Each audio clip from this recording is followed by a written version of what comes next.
Hello everybody, quick video here on how to check your upper and lower ball joints and your tie rods and wheel bearings.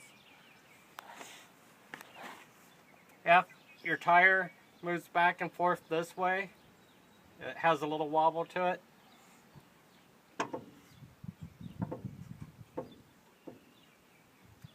Which it's good there, so your tie rods are good. And most likely your wheel bearings are good. If your wheel bearings are bad, it'll wobble this way, that way, and every way. If it just wobbles back and forth this way, as you can see, your upper and lower ball joints are bad. The worst one on this is the upper one. And I'll point out to you guys which ones are which.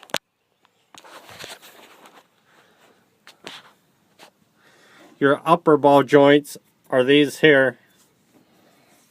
Hold on. Get under here and put the other up.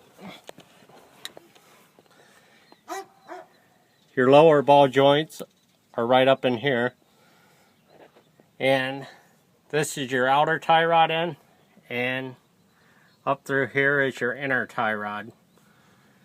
But a problem with this one is a lower ball joint and an upper ball joint. If you have any questions, comment down below. And have a great week, everybody. Bye.